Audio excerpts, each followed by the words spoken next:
So today I want to show you my collection of original 1930s and 1940s shoes, and you're here for the shoes, so on with the show. So we're starting with this lovely pair of dyed silk purple 1930s pumps. Obviously these are a pair of evening shoes. The 1930s was an era of the Depression followed by the war. So generally women looked for shoes that would wear really well, that would be really practical.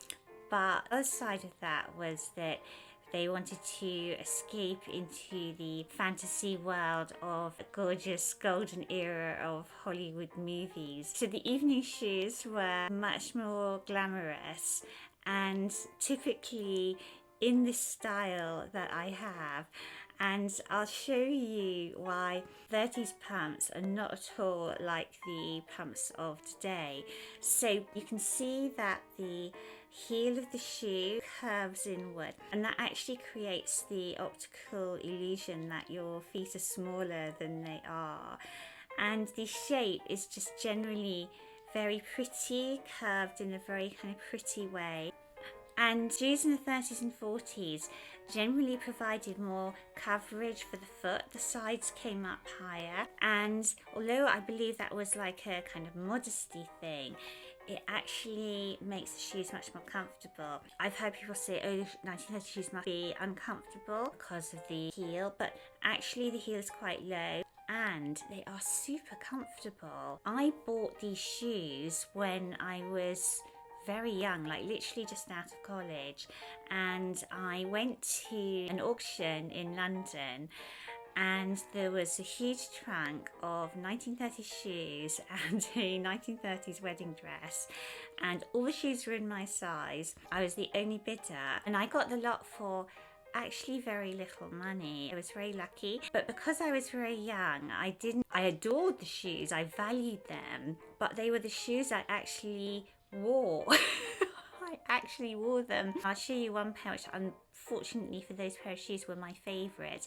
and I wore them most days, and unfortunately that meant that that pair of shoes is quite tatty. So I valued them in that I loved them, but I should have worn them less. So these purple shoes, they're actually imprinted with the Fortnum and Mason logo, which is really exciting because Fortnum and Mason's is one of my very favourite places of all time. If you're English, I'm sure you know it. It's the distinctive shop in Piccadilly which does kind of delicatessen things. And they also have a tea room upstairs, which growing up in London was one of my favourite treats as a child. I didn't go very often. It was a treat. It was more likely to be John Lewis tea rooms, which was also a treat. But Fortnum and Mason's is a very, very special place. It's in the distinctive green colour. Always have fabulous window displays at Christmas. I always go at Christmas to buy last minute presents for people, presents of things that I want myself. Delicious teas like rose pouchon and my violet and rose chocolates, which I unwillingly give away to my family. So the person whose shoes they were and who all the other 30 shoes in my collection belonged to was definitely a lady of style after my own heart. I'm so pleased to have become the present guardian of these shoes, and given the circumstances in which I bought them, I feel they were sort of meant for me. Also belonging to the same lady are these gorgeous, I'm just looking at the labels. Oh, now don't growl, rabbit. Oh look, the label is Delma 16 Old Bond Street. So this was a lady that shopped at all the best places, and they are a lilac moire silk, again quite covering, very comfortable with that heel that slopes inwards. really pretty shape logo. It's like a kind of 18th century scene of a shoemaker putting shoes on an 18th century lady, and it's a sort of gold label. Absolutely lovely. So yes, those are the lilac shoes. And then I have a pair of, can you badge up a bit, silver 1930s pumps. Silver was a really popular colour for evening shoes in the 1930s. Black patent was popular, but probably the most desired colour for 1930s evening shoes was silver. I can see they've got old mending stitches at the back, so she obviously wore these on many an evening out. And looking to see the label, which is Madison's New York. So she was a lady that moved between London and New York, and has a sort of, you can see like a squarish over the toe, so the toe's quite covered, and there's a lovely line, that kind of curved square line over the toe area. They are a little worn, but such beautiful curves to the design. Then I'm on to the shoes I described, which were my favourites, and therefore sadly they have suffered more than the others. I'm slightly ashamed of what I did to them in my younger days. So beautiful, I still love them. They are a pink and silver stripes pump. So I'll show you the heel. Again, it kind of curves in beautifully, and again, kind of squarish shape over the toes. And they were so comfortable, unfortunately, in a way, because I wouldn't have worn them so much if they weren't so comfortable. I didn't know what I was doing wearing 1930s shoes, evening shoes, every day of my life. Probably still would if I, didn't realise how much you have to look after them. And then the pair of 1930 shoes were her actual wedding shoes, actually in a slightly larger size than the pumps, which is interesting, and I think that's because they've got a kind of pointy toe. So I think she thought, well, actually I only want my toes to come up to the kind of widest part here. You can see how much the heel curves in, so gives the impression of a much smaller foot size. And these are really special, and I'm relieved to say that I haven't ever worn them. I've just kept them because even I at that age must have realised that they were a bit too special. Label, I'll put that up on screen if you want to see it actually. The label actually says that they are hand sewn. It says best quality hand sewn, and all the beadwork is coming off them. Although I didn't wear them, I think she wore them a fair bit. And although I see they were wedding shoes, she definitely wore them a lot out in the evening. These were not just worn for one day. They're too well worn for that. Although it's very damaged beadwork, it's beautiful. And just to appreciate the craftsmanship. 1930s shoes are so pretty. So now we're on to my 1940s shoes. It was still like the 1930s. There's still not a lot of money around, and women had to be very practical in choosing their shoes. So the shoes that I have from the 40s, I would say most of them would go from daytime into evening. So I'm going to start off with a pair of shoes, these ones, because they embody so much about 1940s shoes. They have this slightly built up wedge around the toe. 1940s shoes much chunkier than 1930s shoes. So yeah, slightly built up toe, chunkier heel.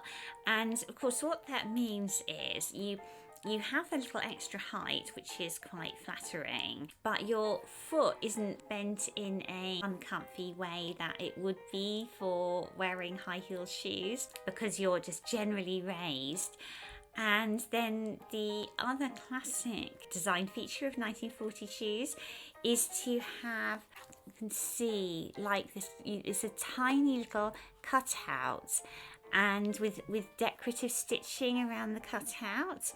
And these little cutouts and also mini peep toes, that was actually considered quite a sexy thing. This little tiny glimpse of a woman's foot, or indeed a little glimpse of her ankle. So these slingbacks were a really popular feature of the 40s shoes, and they were often worn by the pin-up glamour queens. Stockings could be a bit of an issue with these slingbacks, but they were really popular and considered as a quite glamorous and quite sexy.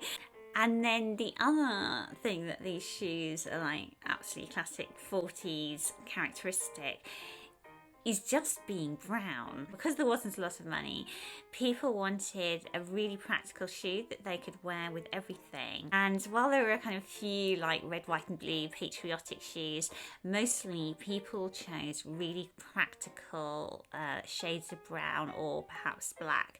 So it's a 1940s shoe that has many classic features of 40 shoes. I'll show you a pair of shoes that embodies the way that these kind of practical chunky shoes of the 40s were decorated. This pair, which you can see are in a different shade of brown or kind of rusty shade of brown. They have this really pretty, I mean, you just never see it now, would you? No, you just wouldn't see it.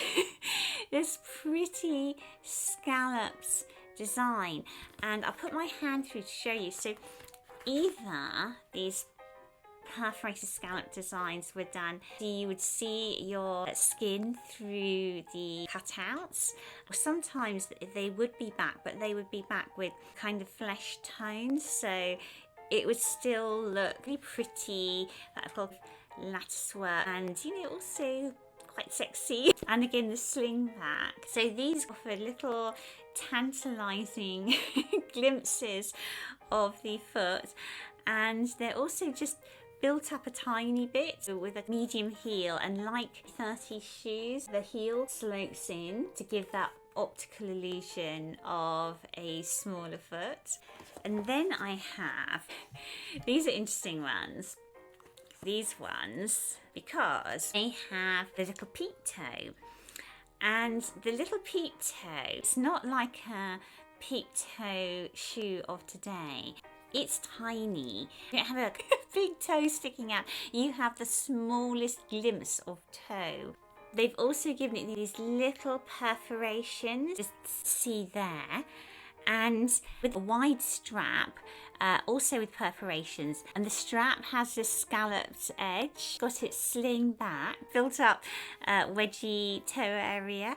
So a really pretty and very characteristic 1940s shoes. I bought these shoes from the same seller, and I'm going to link her details in my description, so if you want a pair of your own 1940s shoes like these ones, you can contact her through Instagram, and she's lovely and I'm sure she'd be happy to help you. This is like my pièce de résistance of the 1940s shoe theme. I think they are so glamorous, pin-up worthy, fabulous 1940s shoes. So they're more built up than the others. They've got quite a big wedge to make my legs look really long, which in that I'm 5'3", they wouldn't do otherwise. They have this wedge around the toe. They have this feature, which I love, of the double strap. They have a real beautiful classic pin-up glamour girl shape to them, I think, and the buckle is a very prettily shaped buckle. So there we are. That's my original shoe collection. So I hope you've enjoyed seeing my shoe collection today, and thank you for watching. Bye. The reason someone isn't joining in the goodbye is just too comfortable where she is.